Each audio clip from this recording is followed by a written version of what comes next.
Ini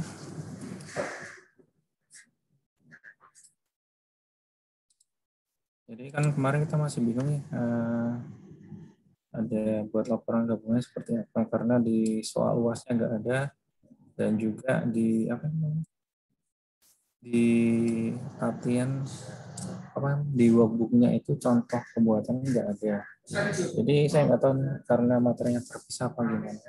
Jadi nanti kalau teman-teman diminta buat laporan keuangan gabungan, karena akuntansi kantor pusat dan cabang nanti ada beberapa jurnal eliminasinya. Yang pertama itu ya branch income ini yang harus kita eliminasi.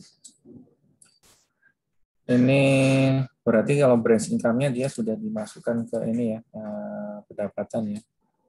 Tapi kalau branch income-nya ini belum dimasukin ke pendapatan berarti ya tinggal ditambahkan saja.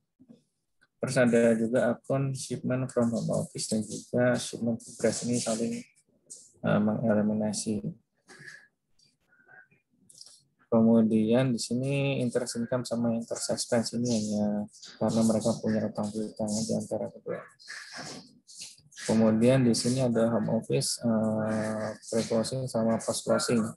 Di sini nanti ada juga di eliminasi. Eliminasinya nanti pada akun branch, ya. Home office pada branch. Kemudian itu aja sih. Jadi nanti yang dieliminasi branch income pada branch, kemudian untuk mengeliminasi pendapatan, kemudian akun shipment to branch pada shipment from HO. Kemudian ada akun lagi home office pada branch. Yang D ini sih tambahan aja sih, interest income pada interest income pada interest expense. Jadi rencana saya mungkin saya buat soal lengkap itu jadi dari jurnal sampai dengan pembuatan laporan gabungannya. Jadi nanti ketika nanti teman-teman nanti ujiannya seperti ini nanti teman-teman bisa mengerjakan. Cuman kalau dari soal ujian 2 tahun berturut-turut nggak sampai pembuatan laporan gabungan ya. Cuman nanti buat jaga-jaga aja nanti takutnya ada yang keluar nanti kaget nanti. Jadi itu yang terkait dengan materi yang sebelumnya, materi minggu kemarin yang belum dibahas. Oke, kita kembali ke materi kita. Materi kita adalah akuntansi konsiliasi. Kalau nggak salah pernah dibahas ya di tingkat 2 ya. Di AKM pernah dibahas akuntansi konsiliasi. Cuman kok saya lupa ya. Saya dulu pernah ngajar AKM intermediate itu tingkat intermediate yang pertama sama kedua tahun 2015-16. Ini saya kok lupa ya materinya. Materinya biasanya kan kadang perkuliahan kan topik-topiknya kan kadang ada yang berubah itu. Saya lupa ya dulu pernah ngajar yang AKM yang konsiliasi. Jadi di sini konsiliasi kan istilahnya kan ini teman-teman sudah pernah belajar. Istilahnya cuma hanya barang titipan aja ya. Jadi pemiliknya itu tidak menjual langsung barangnya, jadi dia nitip ke pihak lain untuk menjualkan barang. Jadi pihak pemilik barang dikenal sebagai konsinyur, sedangkan pihak yang melaksanakan penjualan disebut sebagai konsinyur. Kemudian konsinyur hanya dapat mengawaki penjualan hingga produk konsinyasinya tersebut terjual. Dan konsinyasi berkewajiban membuat perhitungan dan melaporkan hasil penjualan. Jadi nanti si konsinyur ini kan biasanya dapat ini ya, bukan biasanya, harusnya dapat komisi penjualan. Biasanya ada persentase tertentu dari penjualan, dari nilai penjualan atau sesuai dengan yang disepakati. Kemudian nanti ada dua jenis konsinyasi. Dua jenis pembukuannya. Jadi nanti ada perlakuan akuntansinya ada dua. Yang pertama nanti pembukuannya terpisah dari kegiatan operasi utama. Jadi nanti kalau yang pembukuan terpisah ini nanti konsinyur dia akan buat akun consignment out. Sedangkan pihak konsinyur dia akan buat akun consignment in. Ini nanti. Yang kedua adalah pembukuannya tidak terpisah. Jadi dalam arti penjualannya itu ya digabung dengan penjualan barang. Kemudian di sini ada peta konsepnya. Cuman peta konsepnya ini ada kayaknya tertukar ya, konsinyur sama konsinyur ya kayaknya ya. Karena di sini kan yang mendapatkan pendapatan komisi itu kan adalah konsinyur ya. Ya yang dititipkan. Kemudian ada beban konsinyasi itu kan yang nanti pertama kali adalah konsinyur, cuman dia nanti kan istilahnya reimburse kepada konsinyur. Kemudian nanti ada freight out ditanggung konsinyur, sales ini penjualannya di konsinyur. Jadi nanti yang consignment ini dibuat oleh konsinyur, consignment out dibuat oleh konsinyur. Pembukuannya nanti ada dua jenis, terpisah sama tidak terpisah. Cuman di workbooknya ini materinya cuman ini nggak ada contohnya, nggak ada ini segala macam. Jadi langsung latihan soal. Saya juga ini kemarin tiba-tiba langsung latihan soal. Biasanya kan ada materinya dulu, baru kita mengerjakan soal. Ternyata materinya ini baru dikirim tuh, pokoknya setelah kita kuliah pertama itu baru dikirimkan materinya. Materinya masih terpisah ya. Ini materinya nanti saya share kepada teman-teman sekalian sama pembahasan soal.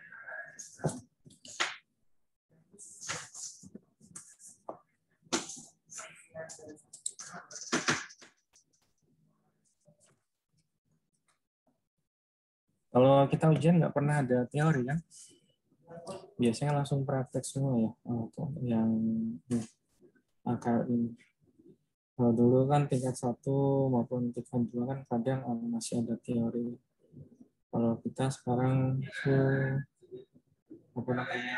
hitung-hitungnya semua ya praktek. Jadi nanti kalau teorinya nanti silakan baca sendiri lah.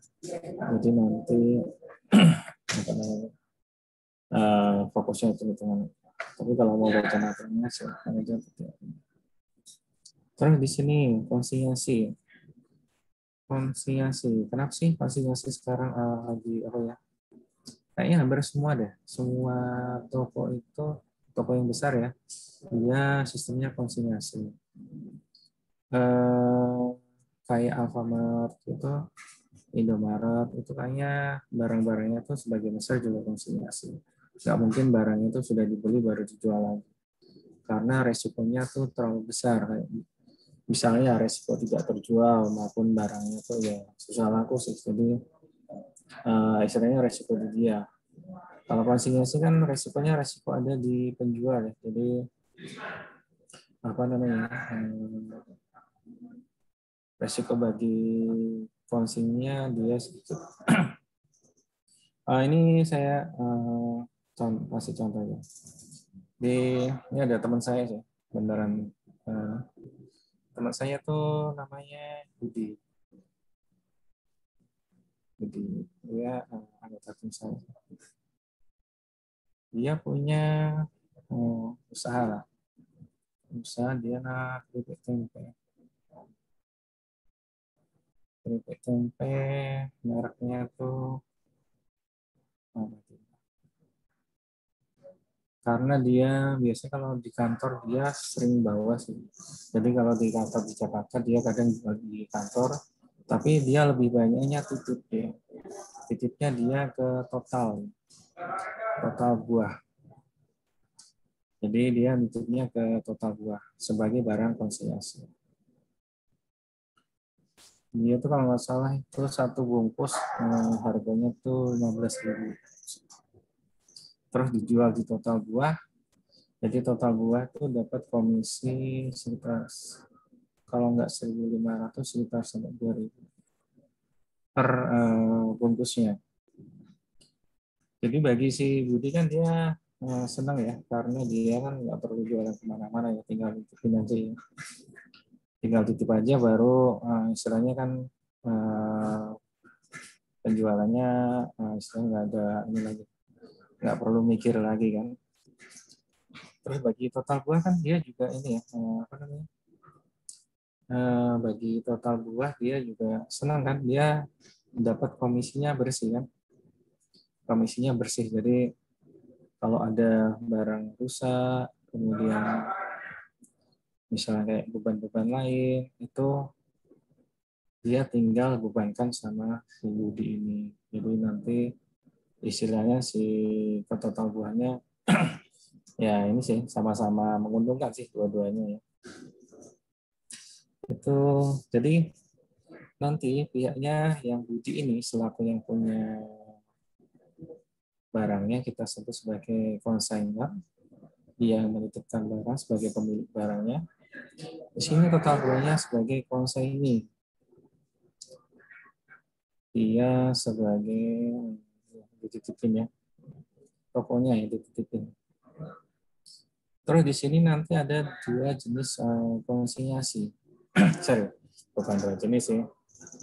Konsinyasi ada yang konsinyasi selesai, ada konsinyasi yang belum selesai. Yang selesai itu gimana sih? Misalnya gini, si Budi tadi misalnya titip barangnya 100 lah, 100 bungkus. Terus dia dititip dan sudah terjualnya 60. Kan masih ada sisa 40. Yang 40 ini belum terjual kan? Makanya nanti yang ini yang kita kategorikan konsinyasi belum selesai. Karena belum semua barang itu sudah terjual. Tapi misalnya dari 100 bungkus yang dikirim itu sudah dijual sama totalnya sudah 100 bungkus yang dijual, ini yang kita masukkan ke konsinyasi yang setelah selesai. Setelah selesai itu dalam arti apa? Arti selesai semua dan cash-nya, hasil dari penjualan dikirimkan ke di sini ke Budi. Jadi uang hasil penjualannya dikurai dengan beban-beban, dia dikirimkan ke Budi, ke sini. Enak ya, sama-sama menguntungkan sih. Oke. Oke, konsinyasi seperti itu ya. Pihak yang memiliki barang disebut sebagai konsainer, sedangkan pihak yang mengusahakan penjualan barang disebut sebagai konsainer.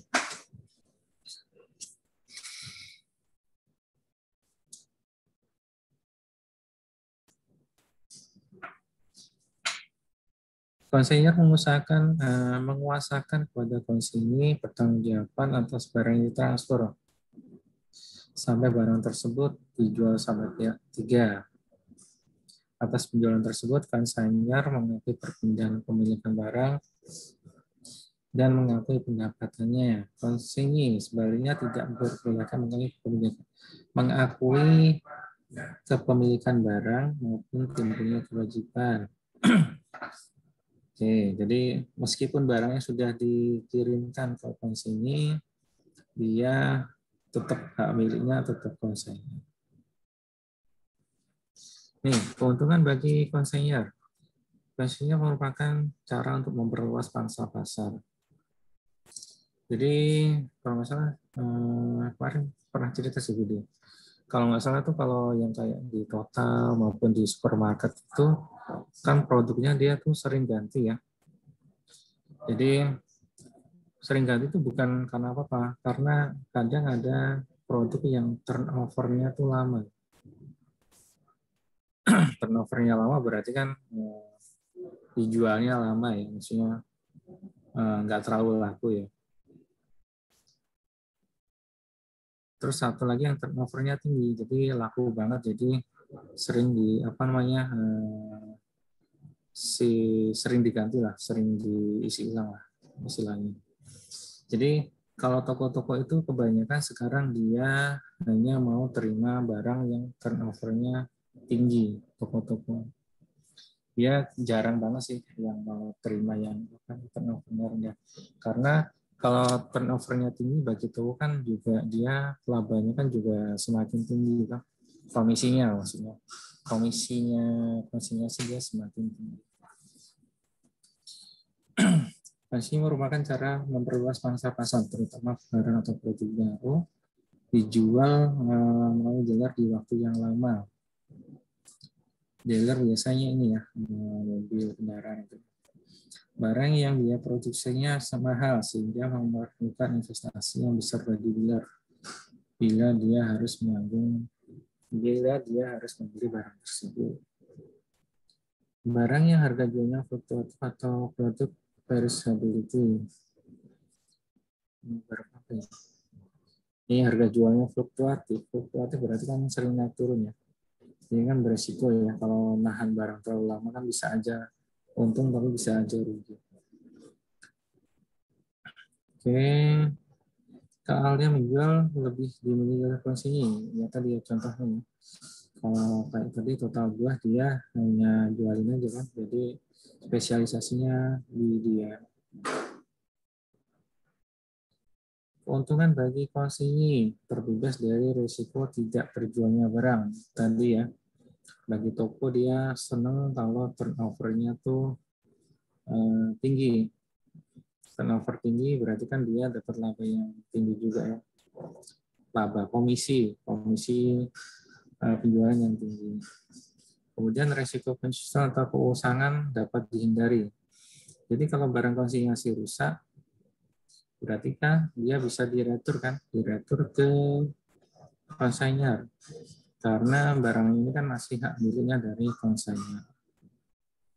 Berikutnya adalah tentukan modal kerja berkurang karena biaya ditanggung oleh konsinyur. Jadi si konsinyur dia hanya terima bersihnya aja. Jadi nanti kalau ada biaya kirim, ada biaya gudang, asuransi itu nanti dibayar terlebih dahulu oleh konsinyur, baru nanti akan di reimburse, dimintakan pembayarannya ke konsinyur. Jadi bahasa Jawanya ditalangin dulu ya, ditalangin dulu pembayarannya.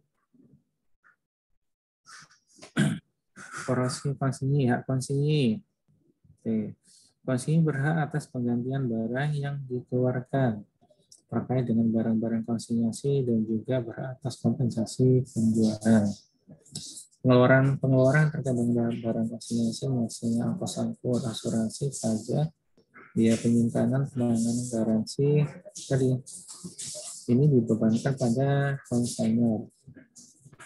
Jadi nanti tinggal di reimburse saja kepada konsinyur. Berikutnya, konsinyur berhak menawarkan jaminan perbaikan atas garansi kepada pelanggan. Dan konsinyur yang akan memenuhi kewajibannya garansi tersebut. Jadi konsinyur dia bebas saja karena dia langsung serahkan ke konsinyur. Kewajiban konsinyur menjaga barang secara hati-hati, kemudian menjual barang sesuai dengan harga yang telah ditetapkan. Jadi biasanya itu ada kesepakatan harga yang dijualnya nanti itu berapa, harga akhirnya ke konsumen itu nanti ada yang di harga akhirnya ke konsumen sudah ditentukan di awal. Kemudian merawat barang, membuat laporan cabarkan. Akuntansi konsinyasi. Yang dimaksud dengan akuntansi konsinyasi, ini untuk yang konsinyasi selesai dulu ya. Yang dimaksud dengan konsinyasi selesai adalah semua transaksi yang terkait dengan barang konsinyasi, mulai dari pengiriman sampai dengan penyerahan hasil penjualan. Semua barang yang telah diselesaikan. Semua barang yang telah diselesaikan dicatat dalam pembukaan konsinyasi maupun konsinyasi. Berarti di sini contohnya tadi, misalnya dia kirim 100 baru sudah terjual semuanya. Kalau sudah terjual 100-nya, sudah terjual semua, berarti nanti kan hasil penjualannya dikurangi dengan beban, itu dikirimkan ke konsainer. Jadi ditransfer ya kayak akuntansi pusat dan cabang. Kalau sudah ada income-nya, ada hasil penjualan. Oke, prosedur akuntansi untuk konsinyasi ada dua jenis, ada dua kondisi. Pencatatan terpisah dan pencatatan tidak dipisah atau digabungkan. Jadi nanti perlakuannya gini. Jadi pembukuannya. Jadi dicatat pencatatan terpisah. Pencatatan terpisah. Kemudian pencatatan tidak terpisah. Tapi dari dua jenis ini masing-masing punya dua ini. Selesai sama belum selesai. Selesai sama belum selesai. Kalau selesai sama belum selesai nanti bedanya hanya di ini sih. Beda di akhir penyerahan hasil penjualan dan juga satu lagi perhitungan income. Ini nanti yang bedanya di sini. Nah, income-nya aja nanti yang perhitungannya aja yang beda. Nanti dalam pengerjaan soal nanti teman-teman harus jeli ya. Di soal nanti disebutkan harus jelas pencatatannya terpisah atau tidak terpisah. Nanti di soalnya diperhatikan terlebih dahulu.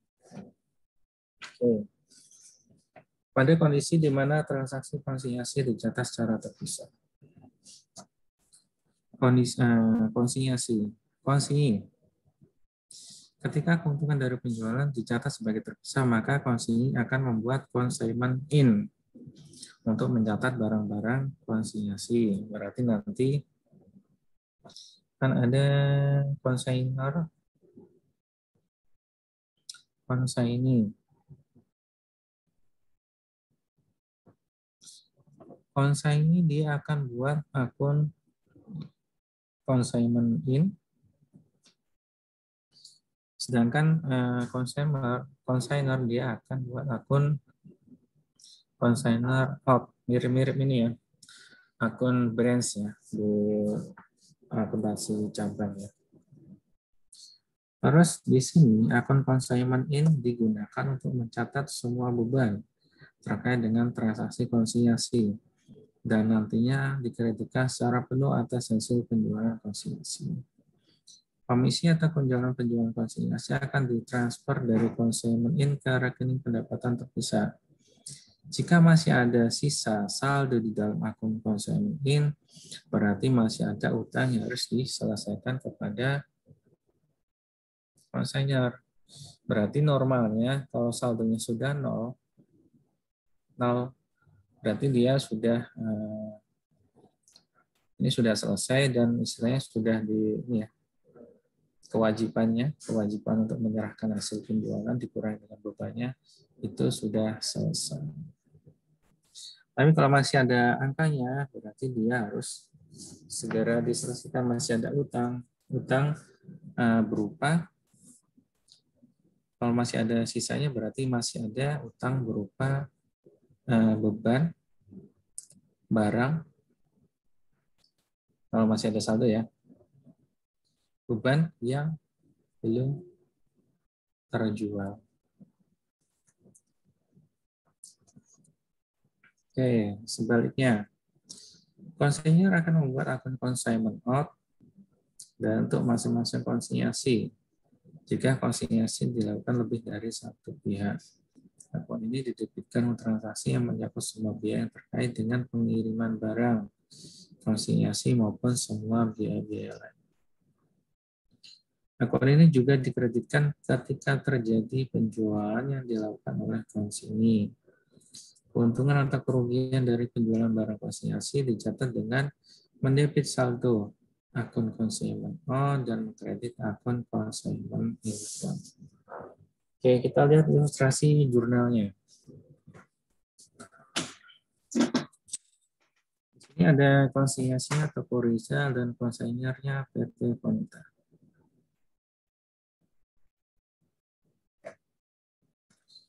Oke, berarti di sini Rizal ya. Rizal sebagai konsaini, PT Konita sebagai konsainer.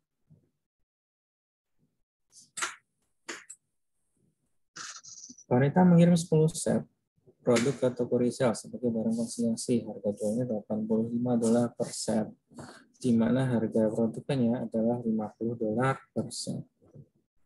Berarti nanti si Rizal dia hanya buat memorandum aja. Kalau dia sudah menerima 10 set produk dari PT Konita sebagai barang konsinyasi untuk dijual dengan harga $85 dan juga komisinya 20%. Beban pengangkutan freight dapat di reimburse, berarti dibayar terlebih dahulu oleh PSI baru dimintakan nanti kepada konsainer. Berarti di sini ini entry ya. Sedangkan bagi konsainer, dia membuat jurnalnya merchandise consignment out pada merchandise shipment sebesar 500. Ini kalau di akuntansi cabang kan ini toh branch pada shipment to branch ya. Jadi kalau di sini consignment out pada merchandise shipment nilainya adalah sebesar harga pokoknya kan 50 nih kali 10 sama dengan 500. Berikutnya 6 Juni. Biaya pengiriman sebesar $60 ditanggung oleh konsainer. Ini jurnalnya harusnya ada ini ya, nggak langsung gini ya. Harusnya kan jurnalnya kan freight out pada cash sebesar 60, baru nanti freight out-nya di reclass ke consignment out. Jadi nanti freight out terkait dengan barang konsinyasi ini nanti ditambahkan sebagai bebannya, sebagai penambah consignment out. Berikutnya 6 Juni sampai 20 Juli. Beban-beban yang ditanggung oleh konsinyasi nanti yang akan dimintakan penggantian kepada konsinyasi sebesar 25. Jadi si konsinyasi ini dia nalangin dulu. Dia data jurnalnya kan langsung consignment in pada cash. Mirip-mirip ya yang akuntansi cabang. Berikutnya, konsinyasi berhasil menjual 10 set produk dengan harga $85 per set.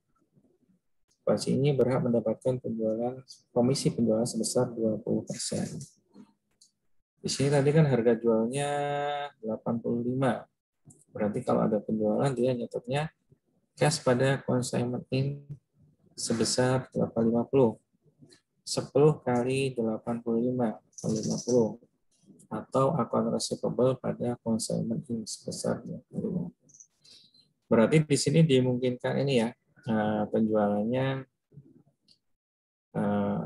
bisa aja piutang ya. Cuman kalau penjualannya piutang kan transfernya ke konsainer nanti bisa piutang juga, jarang juga ya. Biasanya kalau ditransfer ke konsainer kan biasanya sudah cash ya, jarang yang account receivable itu jarang. Berikutnya, konsinyasi mencatat komisi penjualan sebesar 20%. Karena barangnya sudah terjual, barangnya konsinyasi sudah terjual, dia mencatat adanya income. Jurnalnya gimana? Jurnal adalah consignment in pada commission income sebesar 20% kali 850 atau 170. Oke. Berikutnya adalah selesainya. Jadi kan selesai ini ya, tahapan konsinyasi itu kan pengiriman barang, pengiriman, kemudian penjualan, maksudnya penjualan ke konsumen ya, pengakuan laba, baru nanti transfer hasil penjualannya ke konsainer, ditransfer hasil penjualannya. Oke. Di sini penyerahan hasil penjualan konsainer atau hasil penjualan. Oke. Di sini kan gini. Di sini tadi kan sudah terjual. Itu kan 10 ya. 10 kali 85 sama dengan 850. Ini yang dari konsinya ya. Kemudian itu kan punya ini. Konsinya kan dia mengeluarkan beban-beban ya. Tadi beban yang di jurnal nomor 3. Consignment in pada cash, bebannya 25. Dikurangi dengan, sebelum beban berarti ada komisi dulu ya. Bebannya pertama adalah komisinya 20% ya. 20% kali 850 adalah 170. Kemudian tadi yang bebannya adalah 120. Ini kan beban yang ditanggung oleh sebelumnya ditanggung oleh ini ya, konsinyii, jadi di reimburse. Jadi nanti yang diserahkan kepada konsainer adalah selisihnya hasil penjualan dikurangi dengan beban-beban yang sudah dikenakan. Jadi nanti yang diserahkan kepada konsainer adalah hasil penjualan 850 dikurangi 170 komisinya, dikurangi dengan biaya beban tadi 25. Jadi yang diserahkan kepada konsainer adalah 650. 655 ini nanti diserahkan kepada konsainer. Jurnalnya berarti consignment in pada cash sebesar 655. Ini kan sudah diserahkan konsainer. Jadi istilahnya si konsainer bilang, ini loh hasil jualannya, ini saya serahkan hasil penjualannya dikurangi dengan semua biayanya, semua beban-bebannya. Oke. Terus si konsainer dia mencatat cash-nya 655 sebagai hasil penjualan dan dia mengkredit consignment out sebesar 850. 850 ini penjualannya. Jadi 85 kali 10. Jadi ini sales-nya sebenarnya. Jadi nanti selisihnya kita masukkan ke consignment out. Saya nggak tahu kenapa ini ada 2 kali ya. Saya nyari-nyari kok nggak ada referensinya. Kenapa cash 655, consignment out 195, consignment out lagi 855. Tapi yang jelas yang di sini consignment out yang di sini adalah dia selisihnya. Oke. Terus ini pada saat akhir periode ini kan sudah selesai jualannya ya. Jadi kalau sudah selesai kan sudah terima uangnya dari konsinyii dan juga si konsainer dia harus menghitung berapa sih laba yang saya dapatkan dari penjualannya. Laba yang didapatkan dari konsainer itu ada ini. Labanya adalah yang pertama adalah berarti labanya kita hitung apa ya income-nya ya. Sales-nya adalah sebesar 850 dari harga jualnya dikurangi dengan beban. Bebannya ini ada 2 nanti. Yang pertama dari konsainer, ini dulu. Satu lagi beban dari konsainer. Yang beban dari konsinyii apa aja? Yang bebannya yang ini tadi 170 ini tambah 25. Ini yang kita pindahkan ke sini. Terdiri dari komisi dan komisi plus beban sebesar 170. Saya lupa. Sebelum beban yang lain kan harusnya ini ya.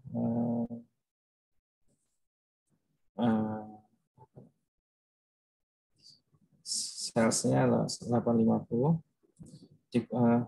Sebelum masuk beban yang lain harusnya yang pertama adalah HPP-nya ya. HPP-nya tadi kan disebutkan di soal HPP-nya itu adalah biaya produksi adalah $50 per sel. Berarti pertama salesnya dikurangi HPP. HPP-nya berarti kan 10/50, 500. Dikurangi beban dari komisi plus beban 170, dikurangi dari beban kontainer sendiri. Beban dari kontainer sendiri itu adalah yang dibayar sendiri oleh kontainer. Yang dibayar sendiri oleh kontainer itu apa aja? Kita lihat yang di atasnya. Ini ya, tanggal 6 Juni ada freight out sebesar 60. Berarti dikurangi dengan 60.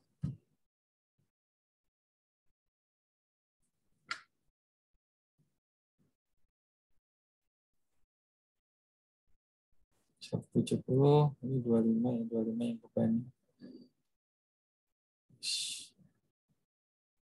Jadi dia mendapatkan income-nya sebesar 850 dikurangi HPP-nya 500, kurangi 170 itu komisinya, komisi penjualan kos ini. Kemudian bebannya itu beban yang di reimburse kos ini 25. Biaya angkut sendiri 60. Jadi dia mengakui adanya income-nya adalah 95. Untungan bagi konsinyi ya, konsinyi kan komisinya 170. Ini komisinya 170. Ini konsinyi. Sedangkan dari konsinyur sendiri dia untungnya cuma 95. Untungan masih ya berarti. Jadi gitu, nanti ada 2 income yang kita hitung nanti. Income-nya konsinyi dan juga income-nya konsinyur. Baru nanti income-nya 95 ini kita jurnal consignment out pada consignment income sebesar 95. Oke, sampai di sini ada yang ditanyakan?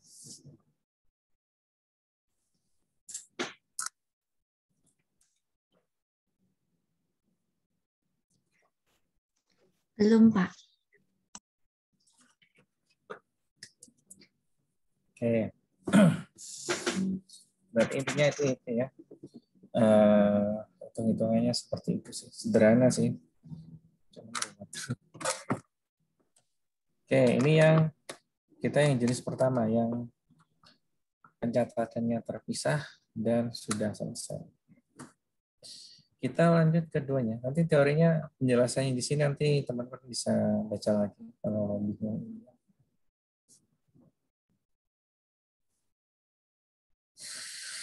Konsinyasi kondisi yang berikutnya, konsinyasinya dicatat tanpa dipisahkan, berarti dicampur. Jadi dia dicampur dalam arti ini, kan konsinyi dia kan pasti jual barang yang lain ya.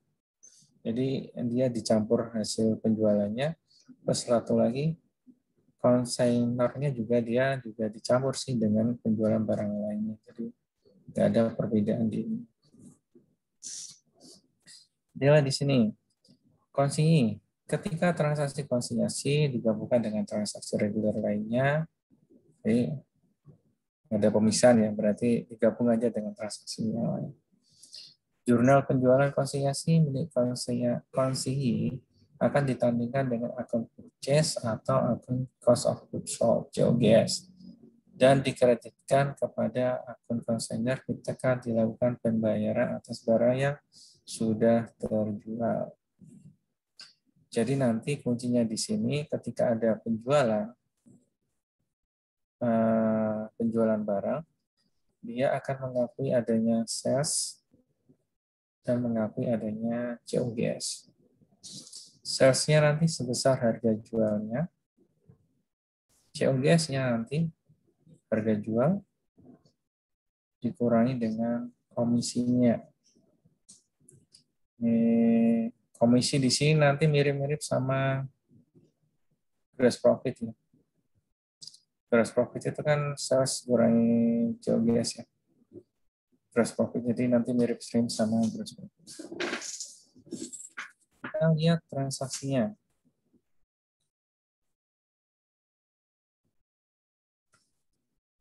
Yang transaksi pertama, Konita mengirim 10 set produk ke toko Risa sebagai barang konsinyasi.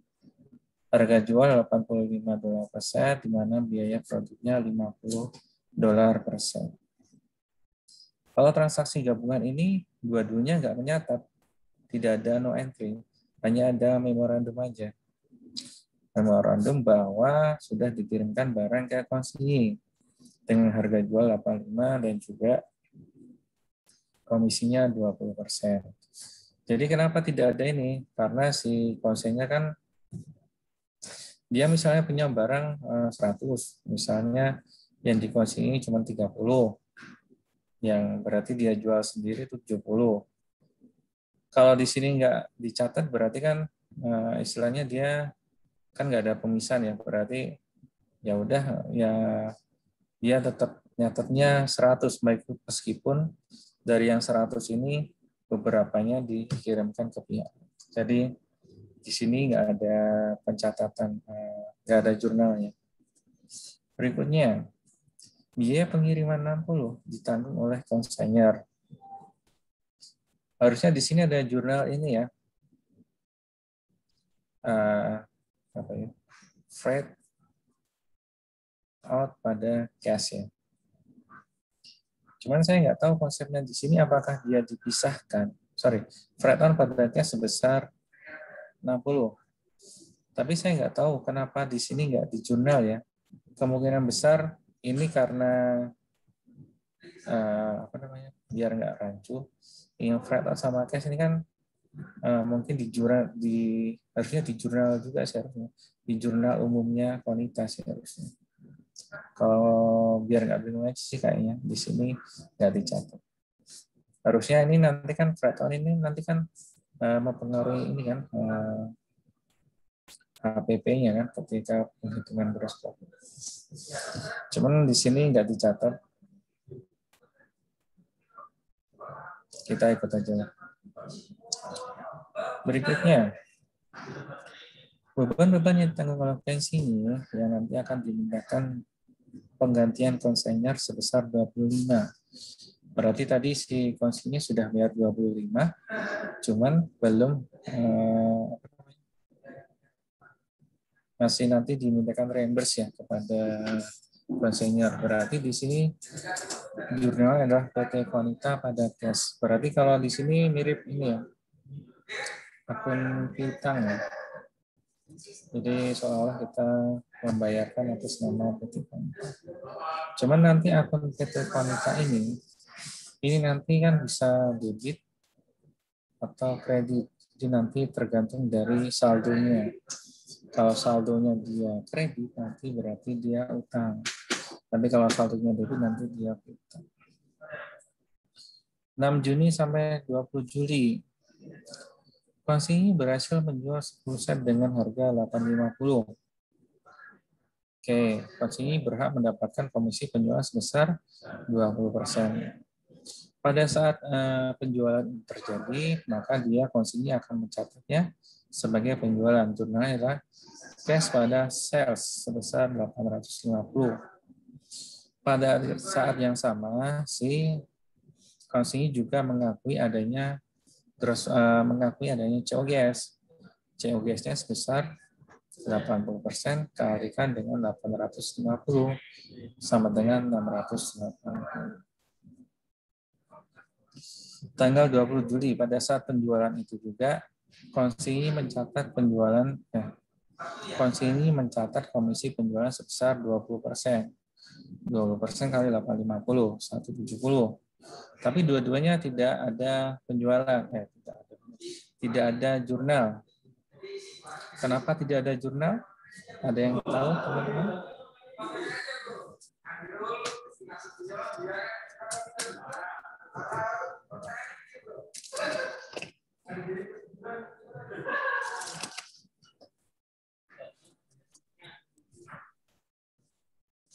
Tidak ada. Dan komisi akan nampak sebagai selisih antara sales dan purchase. Kan gini, benar soalnya. Jadi kan nanti konsinyii dia kan nanti kan pastinya dia buat profit loss statement ya. Profit loss statement kan dia salesnya di sini 850. Kemudian COGS-nya adalah 68. Berarti kan dia dapat gross profit-nya 170. Sama kan? Berarti nggak perlu dibuat jurnal lagi. Karena otomatis ketika di akhir tahun, ketika pembuatan profit loss statement, komisi penjualannya itu akan apa sebagai gross profit-nya ini. Jadi istilahnya ya nggak perlu di jurnal lagi toh, nanti kan sudah ada kan. Jadi ini yang karakteristiknya pencatatannya tidak terpisah karena dia bisa aja toh gabung sama barang-barang yang lain kan. Gitu. Oke, berikutnya 20 Juli. Penyerahan hasil penjualan kepada konsinyir atas hasil konsinyii. Ini angkanya sama ya, hasil penjualannya. Jadi 850 salesnya, kemudian 170 yang gross profitnya, yang komisinya 25-nya adalah yang beban. Jadi nanti untuk yang ini nanti teman-teman buat di account aja. Jadi di account PT Konita. Di akunnya nilainya dari beban 25 di debit. 25 di debit. Kemudian ada ini ya. Penjualannya, pencatatan sebagai COGS-nya 680. Berarti masih ada saldo sebesar 680 kurang 55 adalah 655. 655 berarti kan dia posisinya kredit ya. Berarti kan sebagai kredit, jadi posisinya sebagai utang. Kalau bayar utang kan tinggal di debit aja kan, PT Konka pada cash sebesar 65.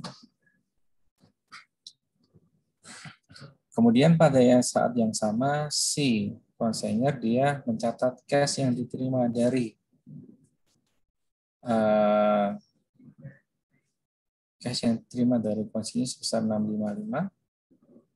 Kemudian dia mengakui adanya freight out yang ditanggung oleh konsinyir sama commission expense, komisi penjualan pada sales sebesar 800. Oke, tapi di sini berarti kan dia nggak ini ya, dia nggak ngitung ini ya, nggak ngitung income dari konsiliasi secara khusus ya. Karena kenapa? Karena sudah digabung dengan yang penjualan yang lain. Jadi di sini dia nggak ngitung adanya income dulu. Karena nantinya di akhir periode digabung dengan barang-barang yang lain. Oke, sampai di sini ada yang ditanyakan? Pak Edi? Itu yang Freak 25 itu, tapi di 6 Juni biaya pengirimannya 60, Pak. Makanya di sini saya bingung. Kalau menurut saya di sini harusnya di jurnal juga kan. Yang 6 Juni kan harusnya di jurnal juga nih. 60-nya. Cuman mungkin aja di sini biaya pengirimnya sudah maksudnya digabung dengan barang yang lain. Jadi digabung di akhir periode. Kalau menurut saya seperti itu. Di sini kita lihat ini di penjelasan nomor 2. Biaya pengiriman barang sebesar $60 yang dikeluarkan konsumer akan dicatat di dalam akun biasa yang digunakan untuk mencatat biaya pengiriman dan tidak dibedakan antara biaya pengiriman untuk barang konsinyasi atau biaya pengiriman penjualan reguler. Oleh karena itu, dalam contoh ini nampak seperti tidak dicatat, sehingga sedangkan konsumen tidak akan mencatat biaya. Berarti kan seolah-olah ini toh gabung dengan yang lain gitu maksudnya. Karena si konsainer dia tidak membedakan freight in untuk yang konsinyasi maupun dengan freight in konsinyasi maupun dengan barang yang lain. Berarti yang di sini yang diakui sebagai beban, khusus beban itu adalah beban yang direimburse oleh konsinyi. Ya, khusus direimburse. Oke. Dicatat sendiri sama si konsainer itu nggak di jurnal ya, Pak? Ya, harusnya di jurnal sih. Harusnya di jurnal mungkin, tapi mungkin dia dalam konteks ini dia tidak nyatat khusus untuk kursi ini. Mungkin dia sudah tergabung dengan pengiriman yang lain. Bisa jadi seperti itu. Oke. Izin bertanya, Pak. Hah? Kan tadi penjualannya pas di konsinyasi itu kan bisa lewat cash, bisa AR ya, Pak. Kalau misalkan AR, itu nanti pas penyerahannya itu kita juga AR apa tetap cash, Pak? Nah, itu sudah. Nggak ada penjelasan lebih lanjut ya. Tapi sebenarnya kalaupun AR kan sebenarnya bisa dialihkan ya sebenarnya piutang itu ya. Bisa dialihkan. Cuman normalnya biasanya tuh kalau untuk jalan konsinyasi biasanya cash sih. Karena pengalihan piutang itu kan juga beresiko. Kan kita belajar juga kan yang kemarin apa namanya? Yang ATM itu penjualan piutang. Jadi kalau konsinyasi kayaknya lebih banyak ke cash-nya deh. Lebih besar ke cash. Tapi kayaknya bisa mungkin aja akun receivable. Cuman kan akun receivable itu kan ada jangka waktu pelunasannya tuh. Jadi bisa aja si konsinyi dia mencatat pada saat penjualan dia nyatanya sebagai AR. Tapi dia pada saat akhir tahun dia sudah ditagih. Sehingga dia sudah dalam bentuk cash baru nanti ditransfer ke konsinyur. Belum ada contoh sih, contoh yang terkait yang AR-nya ini misalnya hasil penjualan. Tapi misalnya ada AR nanti kan tinggal di ini aja kan, di split aja kan, dipisah kan. Berarti misalnya AR nanti kan di sini kan tinggal dipisahkan cash-nya berapa sama AR-nya nanti berapa. Misalnya kalau ada seperti itu. Cuman kayaknya nggak normal ya, kayaknya piutang. Maksudnya konsinyasi bayarnya sebagai piutang. Konsinyur kayaknya jarang. Sampai di sini ini ya, tahu ya bedanya ya. Baik, Pak. Terima kasih, Pak. Oke, jadi kalau terpisah kan ada akunnya tersendiri. Tapi kalau yang tidak terpisah dia akunnya hanya sales sama COGS sama akun PT-nya yang sebagai konsinyur. Jadi bedanya di situ. Berikutnya Dua contoh yang tadi, yang pencatatan selesai dan tidak pencatatan yang terpisah maupun tidak terpisah yang dua ini tadi, itu masuk dalam kategori yang sudah selesai, dalam arti barangnya sudah terjual semua, sehingga semua hasil penjualannya sudah diserahkan kepada konsumen. Yang kedua, ketika akuntansinya ketika penjualannya belum selesai, konsinyasi belum selesai, berarti kan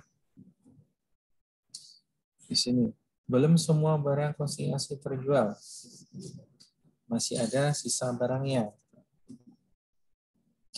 Sisa barangnya ini kan meskipun dia misalnya barangnya kan 100, terjual 40, sisa 60.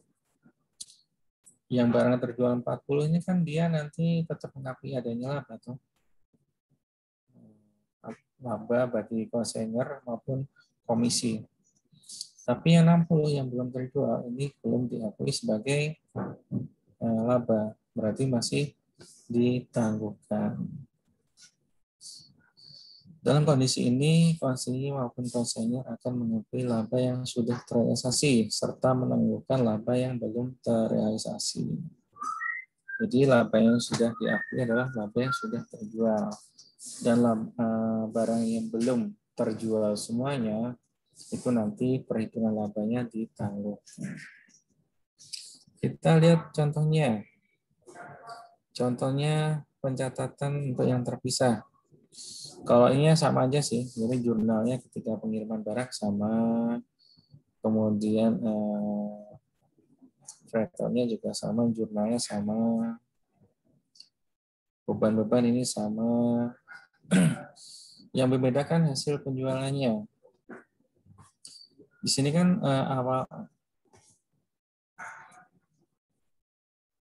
awalnya barangnya kan 10, terus baru terjual 6. Berarti kalau terjual 6, ini untuk yang pencatatan terpisah, jurnalnya adalah cash pada consignment in sebesar 6 yang terjual, 6 kali 85 sebesar 510. Kemudian, karena yang terjualnya baru 6, berarti nanti yang diakui sebagai income adalah yang sudah terjual aja sebagai income. Sebagai komisi penjualan kan 20%.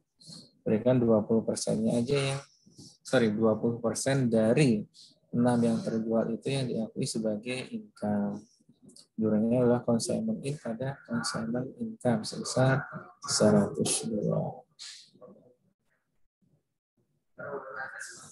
Berikutnya 30 Juni penyerahan hasil penjualan kepada konsinyur dari hasil penjualan. Ini yang agak membedakan di sini.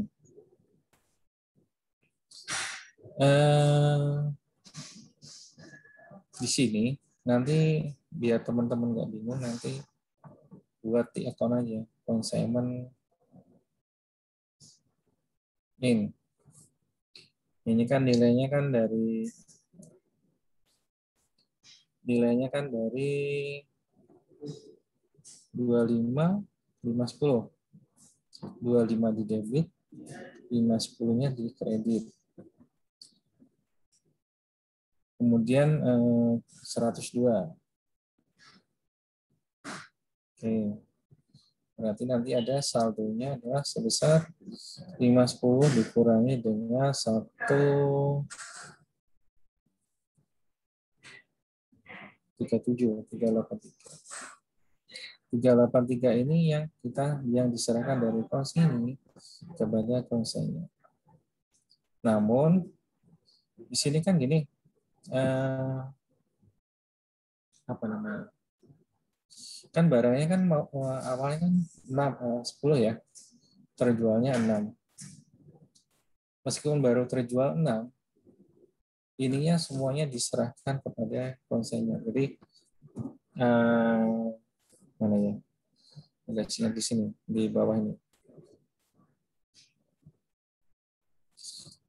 Jadi kan meskipun yang terjual 6, tapi karena biaya angkutnya kan di sini kan biaya angkutnya kan 25 kan biaya angkut nih. Biaya angkut ini kan untuk 10 ya. Cuma yang sudah terjual kan 6, yang baru terjual kan 6. Tapi meskipun baru terjual 6, seluruhnya diakui sama PT Rizal. Alasannya kenapa? Toko Rizal memperhitungkan seluruh biaya pengangkutan yang dikeluarkannya, tidak hanya untuk 6 unit yang terjual. Oke, jadi ini nanti yang diakui sebagai yang akan diserahkan kepada konsumen. Sebaliknya, ketika si konsinyur dia menyerahkan uang 383 ini, dia konsinyur dia akan mencatat cash-nya sebesar 383, consignment out-nya sebesar 510. 510 berarti kan dari 6 kali 5 ya. 510 selisihnya masuk ke consignment out.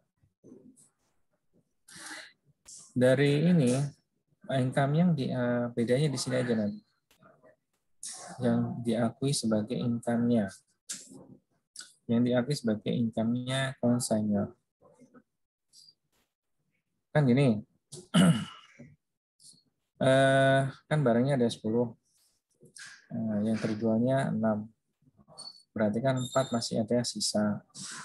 Yang diakui sebagai income adalah barang yang terjualnya 6, penjualannya, sales-nya 6 unit ini, dikurangi dengan beban 6 unit ini. 6 unit ini. Jadi nanti untuk yang 4 unit yang belum terjual, ini akan dimasukkan ke consignment out untuk dijual lagi di periode berikutnya. Perhitungannya seperti ini. Nah. Jadi salesnya consignment salesnya kan 510. HPP-nya berarti kan 6 dikali 6 salesnya kan 85 ya sini ya. HPP-nya kan 50. 50 kali 6 kan 300 ya. Dikurangi beban dari konsinyur.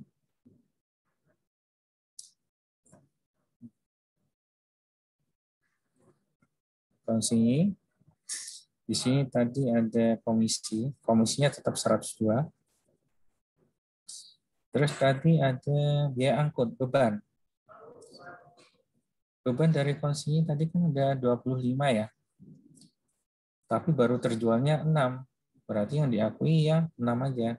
6/10 kali 25. Yang diakui adalah sebesar 15.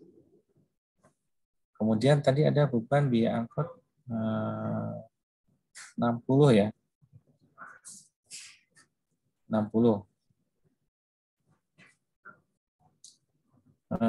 Angkutnya 60. Angkut 60. Berarti 6/10 kali 60 sama dengan 36.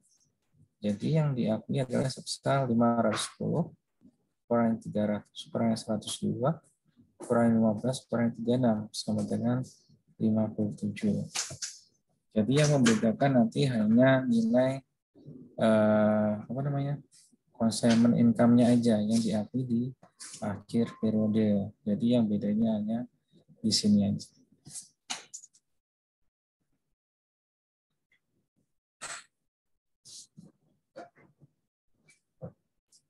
Oke, sampai di sini ada yang ditanyakan?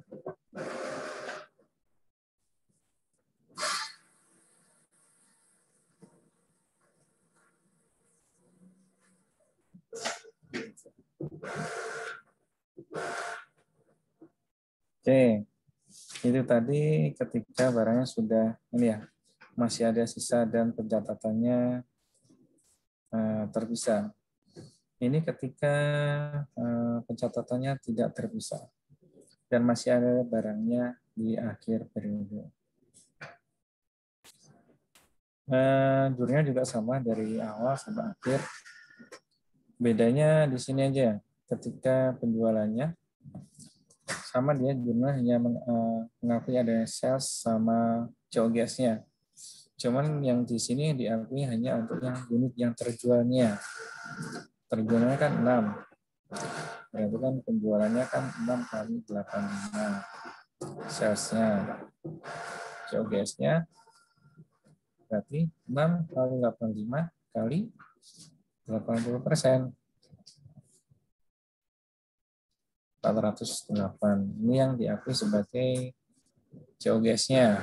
Bedanya di sini.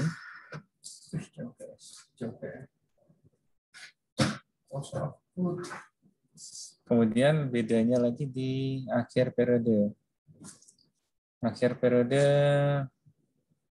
ini ya. Jadi nanti kalau menurut saya sih nanti teman-teman buat di akun aja. PT Konita. PT Konita dia sudah ngeluarinnya 25 di sini. Kemudian sini COGS-nya diakui 408 sehingga ada saldo 408 kurangi 25 383. 383 ini yang diserahkan kepada si konsinyur. Konsinyur ketika dia menerima uang cash-nya 383, dia mengakui adanya freight-nya, freight out. Ini yang dari tadi kan keluarnya kan ini. Freight out-nya kan 25. Cuma yang sudah terjual, freight out-nya 25 untuk 10 barang. Yang sudah terjual kan 6. Berarti kita mengakui freight out untuk yang barang terjual 6/10 kali 25. Sama dengan 15. Ini yang kita akui. Kemudian commission expense-nya yang commission expense beban komisi penjualannya adalah 102. Tadi ya. 20% kali 510. Dan nanti di sini kan biaya kirim, ini biaya kirim ya tadi. Terjualnya 6, terus masih ada sisanya 4. Sisanya 4 ini 4/25, 4/10 kali 25 kan 10. Ini nanti yang akan kita masukkan ke akun satu lagi namanya merchandise. Nih. Merchandise on consignment. Jadi nanti biaya kirim plus beban-beban yang barang yang belum terjual nanti kita masukkan ke merchandise on consignment di akhir periode. Kemudian jurnal berikutnya, ini sama jurnalnya, merchandise on consignment, income summary 200 ini dari HPP-nya. HPP-nya kan tadi 50 ya. 50 kali yang belum terjual 4 jadi 200. Kemudian freight out-nya 24.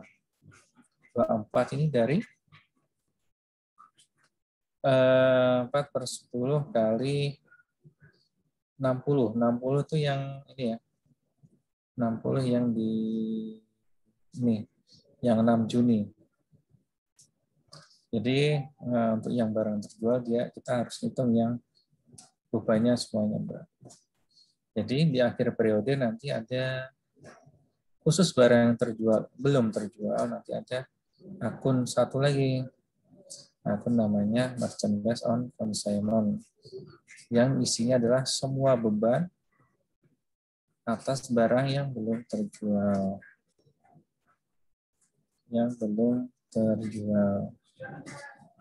Jadi dimunculkan akun ini.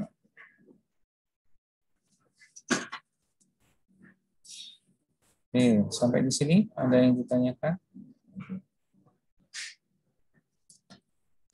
Belum, Pak. Ya. Terus di sini rekapnya, perhitungannya. Beban untuk revenue tahun berjalan dan revenue tahun berikutnya sebagai berikut. Total bebanan. Ini barang totalnya ya. Ya, kosnya, ya pengiriman, perhatiannya, komisi penjualan. Terus yang sudah terjual ini berapa? Kan tinggal dikalikan aja ya. nanti kita sandingkan yang belum terjual. Cuma nanti teman-teman harus perhatikan, kadang itu kan ada kadang-kadang ada retur ya.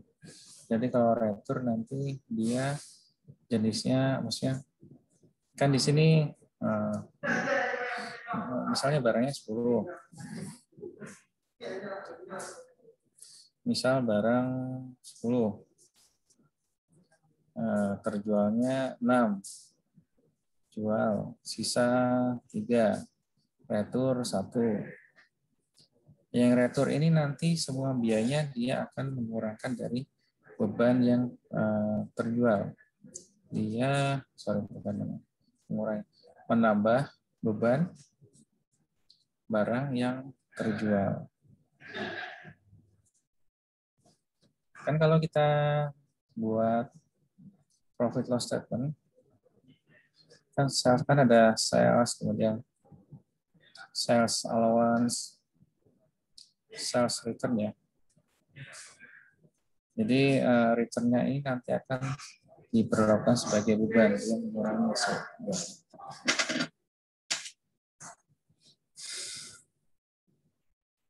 Oke, nah ini barang konsinyasi yang dikirim kembali. Bila barang dikirimkan kembali oleh konsinyasi pada konsainer, pengeluaran yang berkaitan dengan pengiriman awal juga pengiriman ulang dibebankan sebagai expense. Pengiriman kembali barang ke konsinyasi hanya akan dibebani pengiriman sebesar biaya normal saja.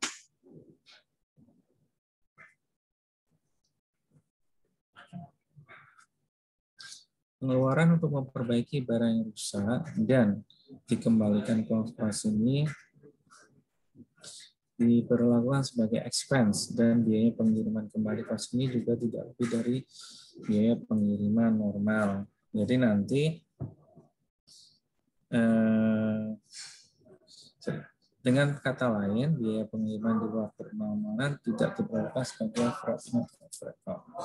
Jadi nanti khusus yang barang retur, pokoknya semua berkaitan dengan retur, misalnya biaya gudang, misalnya biaya kirim, itu nanti ini kirim pertama maupun kirim ulang ya. Kirim pertama maksudnya dari konsainer ke konsinyasi, maupun kirim ulang dari konsinyasi ke konsainer. Ini semuanya nanti dijumlah dan dimasukkan sebagai expense. Expense ini nanti akan mengurangi consignment out. Jadi nanti jurnalnya adalah expense pada consignment. Oke. Sampai di sini ini ya. Kita inilah, nanti teman-teman baca lagi. Kayaknya kalau satu kali baca juga susah untuk mengerti juga sih. Saya kadang sampai 3-5 kali baru paham. Oke ya, sampai di sini nggak ada yang tanyakan?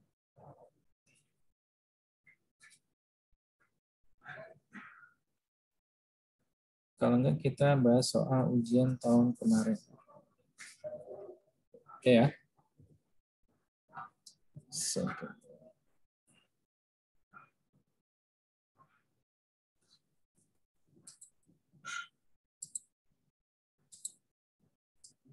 Kalau kita lihat soal ujian tahun kemarin, ini yang soal tahun 2019. Soalnya akuntansi cabang juga sama kan itu aja. Konsinyasi dia hanya sama sih, buat jurnalnya dan perhitungan ini ya. Terakhirnya perhitungan income-nya. Kemudian di tahun 2020, tahun 2020, contoh soalnya juga mirip sih sama seperti ini. Dan dia juga sama-sama pencatatannya konsinyasi secara terpisah dari penjualan reguler. Jadi dia punya ini sendiri, punya akun sendiri.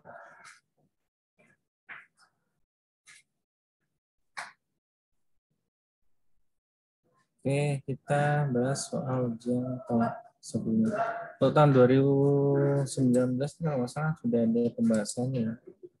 Kalau nggak salah kemarin tanya siapa? Kalau nggak salah udah ada pembahasannya. Jadi yang saya bahas hanya yang 2021.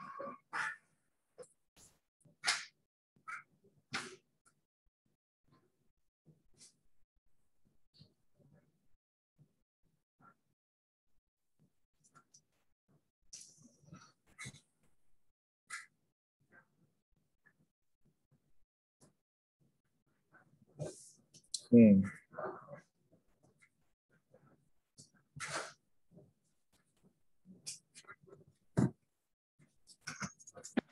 Ya.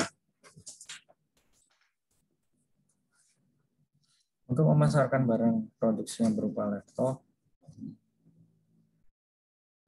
selain menjual sendiri melalui gerai yang dimilikinya, Apple Corp AC akan mengkonsinyasikan beberapa barangnya ke supermarket.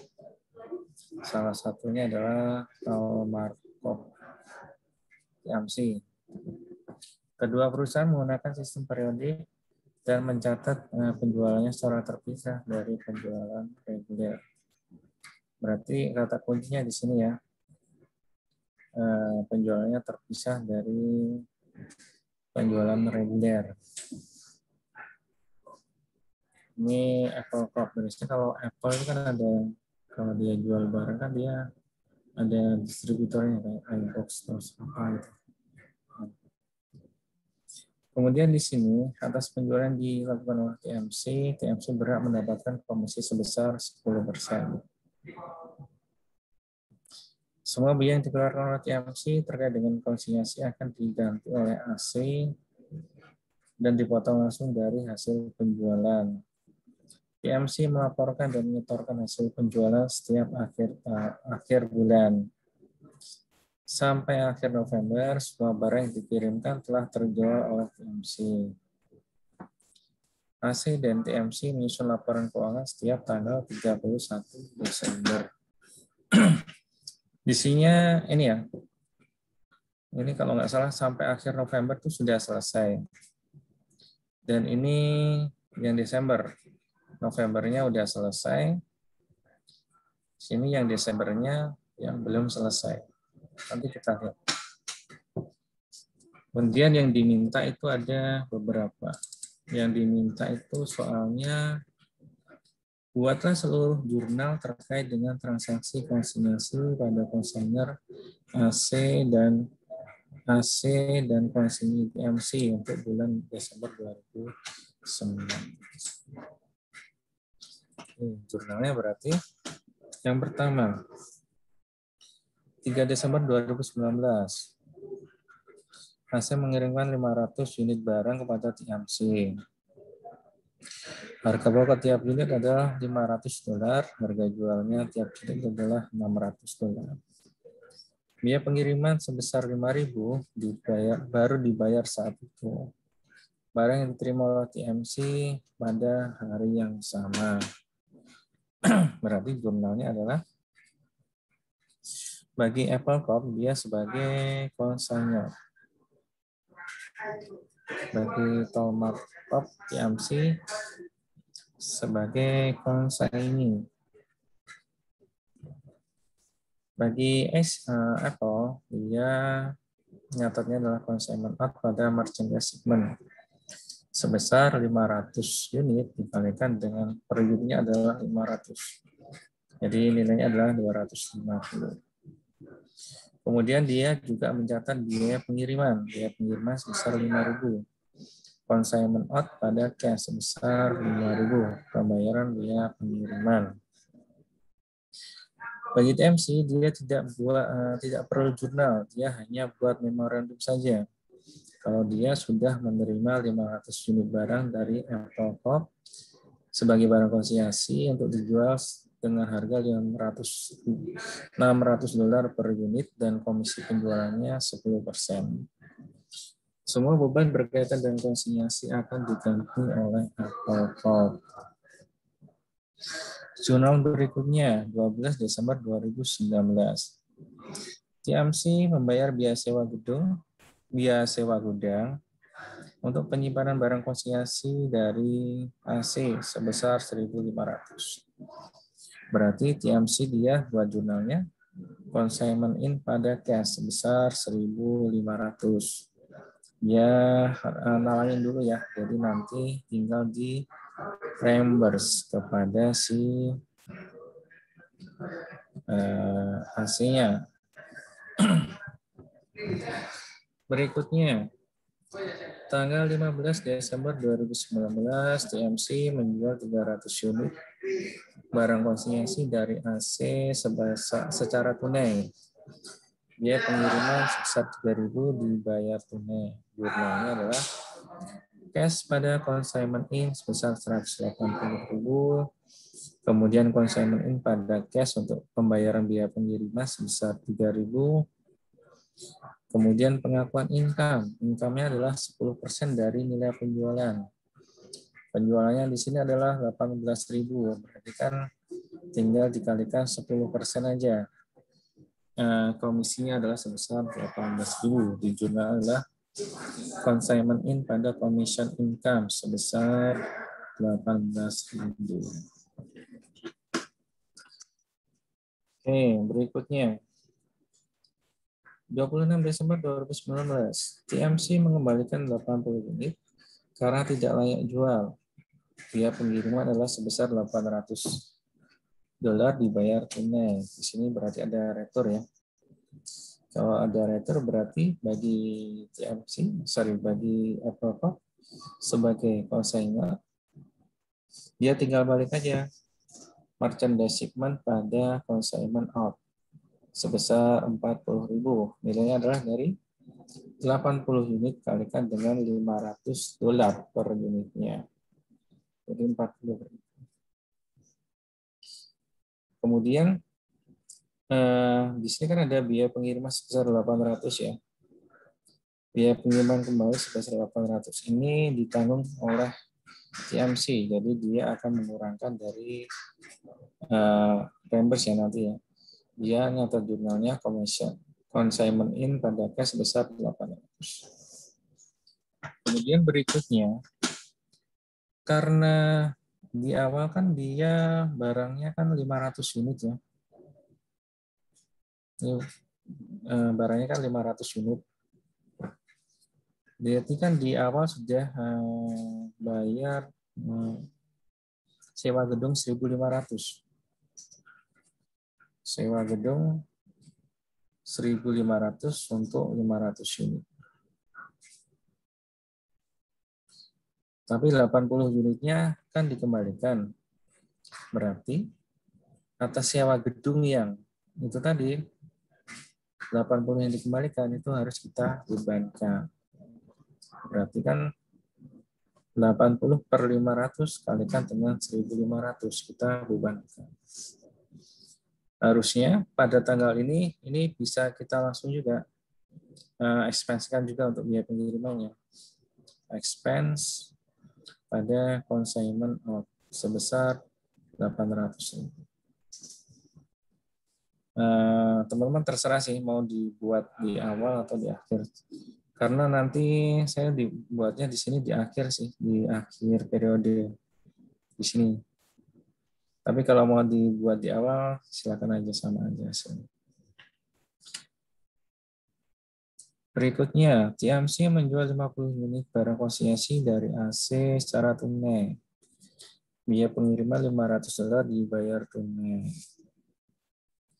Ini jurnal adalah cash pada consignment in sebesar 30.000, 50 kali $600. Consignment in pada cash untuk pembayaran biaya pengiriman sebesar 500. Untuk pengakuan income-nya, berarti kan 10% kalikan dengan nilai penjualannya 30.000, berarti income-nya, komisinya adalah sebesar 3.000. Kemudian pada akhir periode tanggal 31 Desember 2019, CMC mengirimkan laporan perhitungan penjualan, mengakui komisi dan menyerahkan kas kepada AC. AC menerima laporan dan kas pada hari yang sama. Jadi tadi gini ya, yang expand untuk yang barang retur terserah aja mau dibuat di depan maupun di akhir sama aja. Ini sama sih, sebenarnya sama. Jadi kebetulan yang di sini saya buatnya di akhir. Jadi di akhir periode CMC mengeluarkan laporan penjualan dan menyerahkan barangnya. Menyerahkan hasil penjualannya dikurangi dengan biaya beban. Berarti yang diserahkan oleh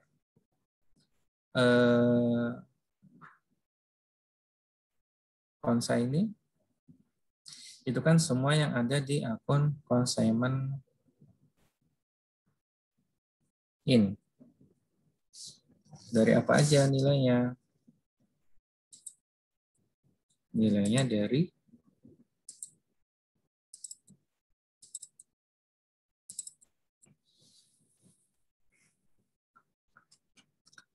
nilainya yang pertama, nilainya dari ini pertanyaan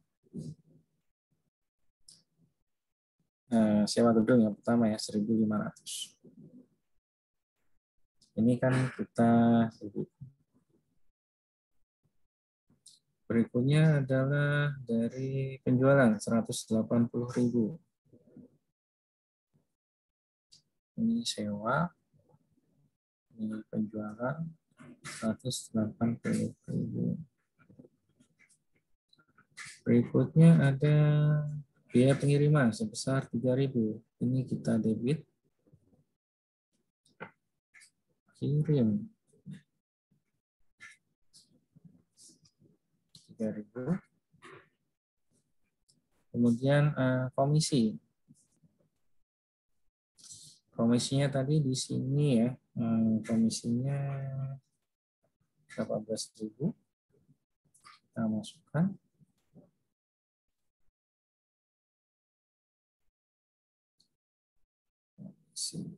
Kemudian 800 yang returnya.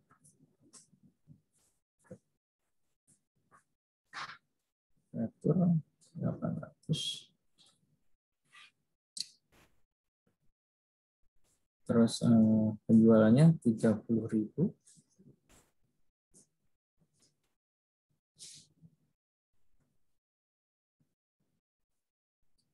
Biaya pengiriman 500.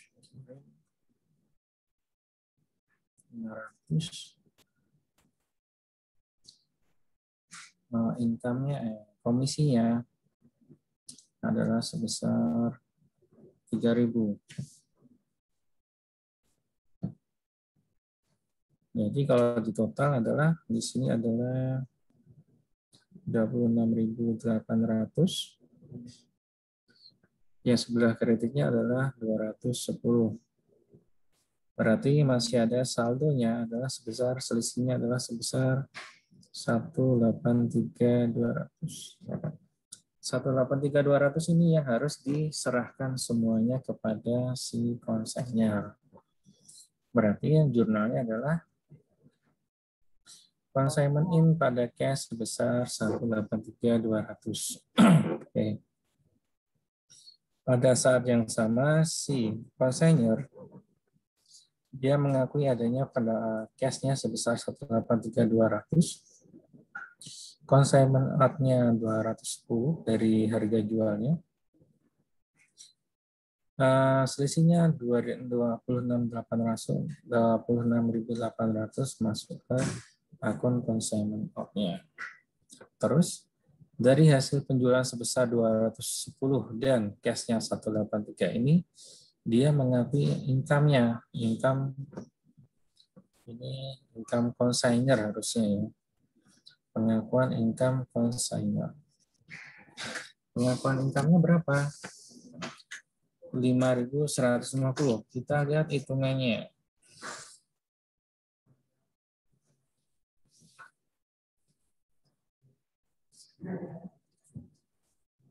Perhitungannya. Jadi nanti teman-teman silakan buat rekapnya ya kalau buat perhitungan income yang diperoleh konselor. Jadi konselor cost-nya adalah sebesar 250.000. 250.000 kan ininya kan 50 ya. 50 kali 550. Dan dari 500 itu baru terjualnya 350. Berarti cost-nya untuk yang baru terjual 350 adalah sebesar 175. Kemudian tadi kan ada retur ya sebanyak 80 unit. Jadi cost-nya untuk yang diretur adalah sebesar 40.000. Kemudian ada juga yang belum terjual. Belum terjual kan berarti selisihnya ya 500 per yang 350 per yang 80. 70 unit yang belum terjual. Belum terjual ini nanti cost-nya juga sama. 70 kali 500 adalah 35.000. Kemudian tadi kan ada biaya pengiriman ya. Biaya pengiriman konsinyur di awal yang sebesar 5.000. 5.000 ini harus kita bagikan untuk yang terjual, yang dikembalikan, dan yang belum terjual. Berarti untuk yang sudah terjual, berarti kan 350 per 500 kali 5.000. Hasilnya adalah sebesar 3.500. Berikutnya yang dikembalikan, nilainya adalah 80 per 500 kalikan dengan 5.000. Hasilnya adalah 800. Kemudian yang belum terjual adalah 70 per 500 kali 5.000, hasilnya adalah 700. Berikutnya yang kita bagi rata berikutnya adalah biaya sewa gedung. Biaya sewa gedung tadi kan adalah 1.500. 1.500 kita harus bagikan untuk yang sudah terjual, yang dikembalikan maupun yang belum terjual, masing-masing 1.050. 240 dan 210 hitung sama ya, hitungannya pro rata semua ya, dibagi 500. Kemudian di sini ada biaya pengiriman dari penjualan, ini dari konsinyii. Biaya pengiriman ini kan hanya untuk khusus barang yang sudah dijual aja, yang terjual, jadi otomatis dia kita bebankan ke barang yang sudah terjual. Berikutnya adalah komisi. Komisinya tadi kan 20% ya. 20%, 10%. 10% kali harga penjualan. Berarti komisinya kan 10% kali 350 kalikan dengan 600. Nilainya adalah 21.000. Satu lagi, retur. Retur ini nanti kita bebankan di tahun berjalan, di ini yang ini sekarang ya. Jadi biaya kirim ya, retur ini biaya kirim kembali kita masukkan sebagai sebagai penambah beban di barang yang terjual. Berarti kita tambahkan di sini. Jumlahnya totalnya adalah 204.850. Sedangkan penjualannya totalnya adalah 600. Kalikan jumlah terjualnya 350, 210.000. Sehingga konsumen income-nya dia mendapatkan income-nya adalah sebesar 5.150. 5.150 ini yang kita akan akui di akhir periode sebagai income dari konsinyur. Dengan jurnalnya adalah consignment out pada consignment income sebesar 5.150. Oke, ini ya pengakuan income-nya. Berikutnya adalah saldo consignment out. Ini perhatikan teman-teman. Tadi kalau nggak salah di halaman berapa ya disebutkan bahwa saldo consignment out itu berisi beban dari barang-barang yang belum terjual. Ya. Berarti kalau kita pakai Tiakon, kita mendapatkan hasilnya adalah 3590. 35910. Kita cek dengan alokasi biaya kita. 35910. Ini sama ya. Berarti benar ya. Berarti consignment out itu yang kalau ada saldo consignment out berarti dia adalah saldo yang berisikan dari beban-beban dari barang-barang yang belum terjual.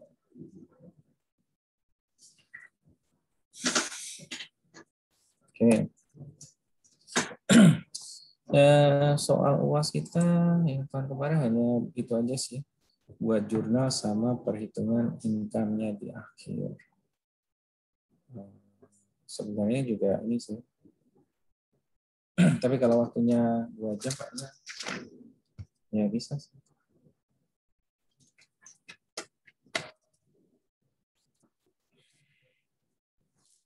Oke, sampai di sini ada yang mau ditanyakan?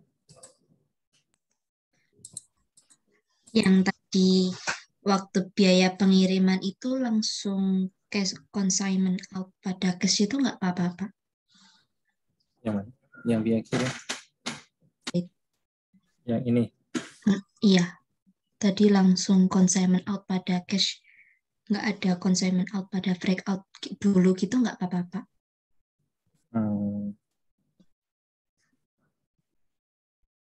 Sama aja sih. Sama aja, terserah. Harusnya itu ya, harusnya Preto dulu ya. Preto dulu pada cash, baru nanti consignment out pada freight out ya. Sama aja sih.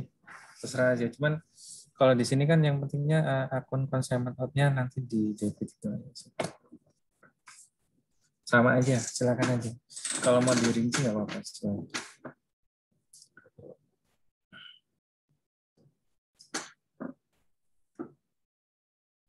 Kayaknya soalnya tipenya 2 tahun belakangan seperti ini sih. Jadi mungkin tipenya juga sama seperti tahun sebelumnya.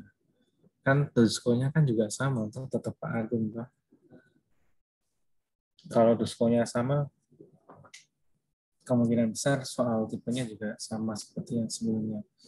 Kayak yang kemarin toh, soal UTS kemarin, itu kan sebenarnya nggak terlalu beda jauh dengan tahun sebelumnya.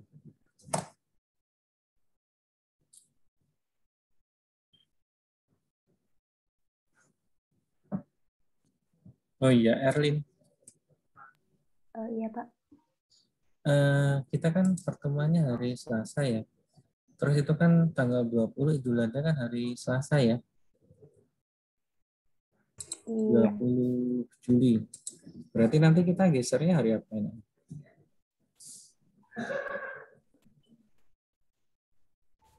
Rabu, Kamis bisa kan? Kalau hari Rabu udah kelas sesi 1, Pak. Paling hari Kamis sama Jumat yang free. Senin, Kamis, Jumat. Ini kayaknya meskipun tanggal 20 Juli itu Idul Adha, kayaknya nggak bisa pulang juga sih. Situasi kayak gini susah. Jadi mungkin nanti tolong di ini aja. Senin jam berapa biasanya? Senin nggak ada kelas, Pak. Nggak ada kelas Senin ya? Berarti nanti pokoknya bisa pagi, Senin pagi. 7:30. Berarti Senin kosong, berarti kalau ini Senin pagi. Oke. Nanti saya diingatkan ya dari minggu depan lagi. Ingatkan jadwalnya itu. Iya, Pak. Oke, teman-teman, gimana kira-kira materinya kayaknya lebih gampang deh daripada yang UTS kemarin. UTS kemarin buat laporan keuangan konsolidasi susah sekali. Ini kayaknya materinya kan beda-beda ya. Materinya kan 4, akuntansi pusat cabang, konsinyasi, akuntansi pembubaran persekutuan, sama pembubaran perseroan. Benar, pembubaran perseroan. Jadi nanti minggu depan lebih ini sih. Kalau pembubarannya tinggal dibagi-bagi aja.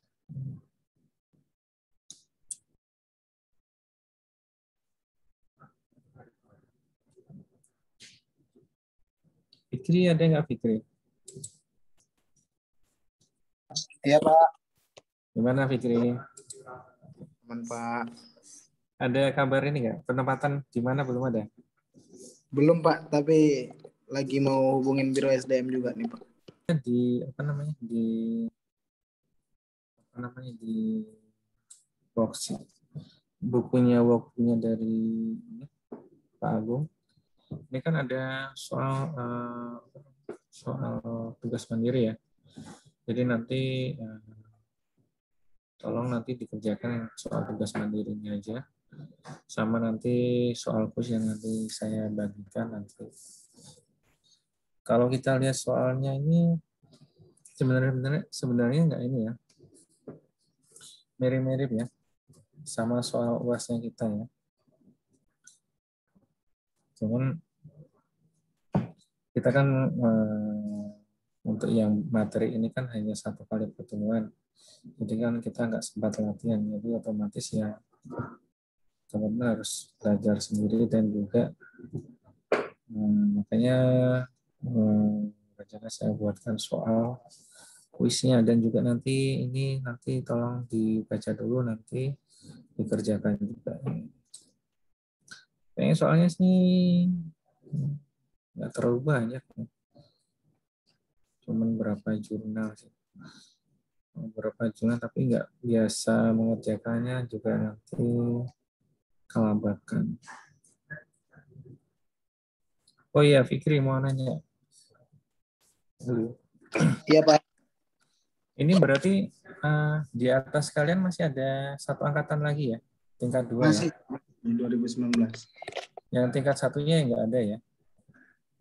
Iya, tingkat 1-nya baru mau masuk juga. Masuk berapa? Tingkat 1-nya yang ini Pak, baru tahun 2021 ini ya masuk itu. Baru mau 200, masuk ya. 200 orang itu kan? 200 berarti, tapi kecil banget. Iya. Banget. Berarti nanti untuk yang semester depan lagi itu pembelajarannya tetap pakai jarak jauh atau sudah mulai ada kelas lagi? Nah, ini yang belum tahu Pak. Cuman rumornya aja Pak ya.